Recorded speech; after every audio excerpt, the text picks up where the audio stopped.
Hello world, all over the internet, while all eyes were on Sicily Palermo, where they were expected to celebrate their highly anticipated wedding. Dua Lipa and Callum Turner turned the tables.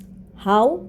By secretly getting married in their London at the old Marylebone Town Hall. It was an intimate, private ceremony that served only as the legal prelude to the grand celebration that is still expected to take place in Italy. After enjoying their first day as newlywed in the city, the couple were spotted together again, this time preparing to leave.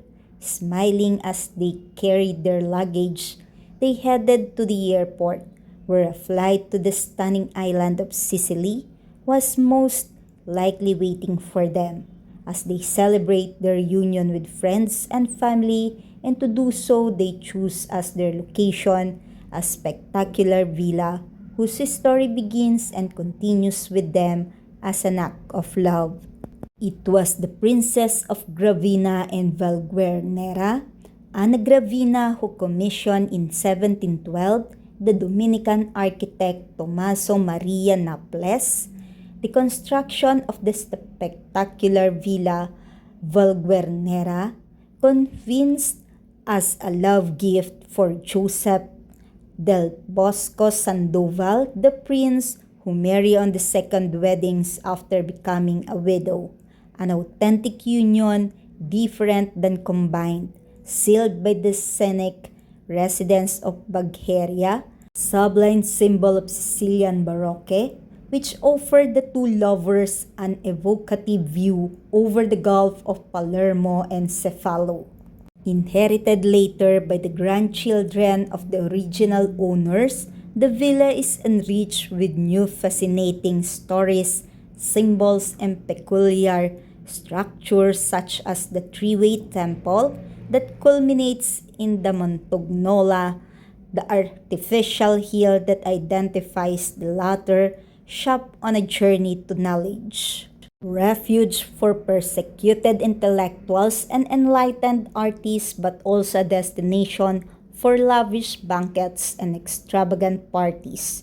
The villa, today owned by Princess Victoria Aclata, with its 36 acres, Baroque perspective games, frescoes, and fountains, was all this, in addition to being chosen over the years as a location for numerous film productions, including the recent series dedicated to Il Gattor Pardo, distributed by Netflix, and for commercials such as the signed Dolce & Gabbana, filmed by Giuseppe Tornatore, with Sophia Loren as the protagonist. The story goes between distinguished guests and new loves. Although the couple has kept many details private, choosing such as magical place full of history has sparked the excitement of fans around the world. Without a doubt, Villa Valguernera bring together all the elements for an unforgettable wedding worthy of a modern fairy tale. To make the night even more elite, Dua was a total vision in custom Bottega Veneta. There is truly nobody else doing it like her.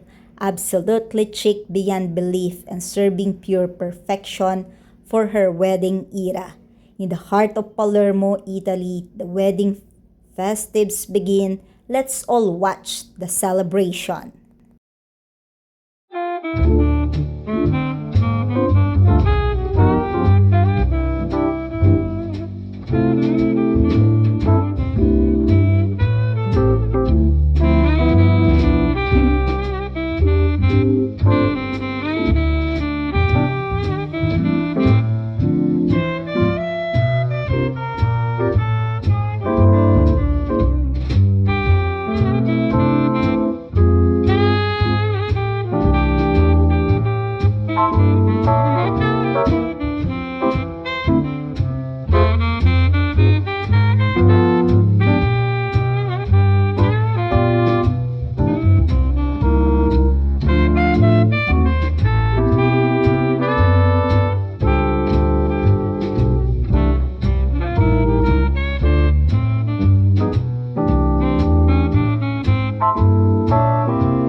beautiful day to all. Always like, comment, share, and subscribe on my channel. Thank you.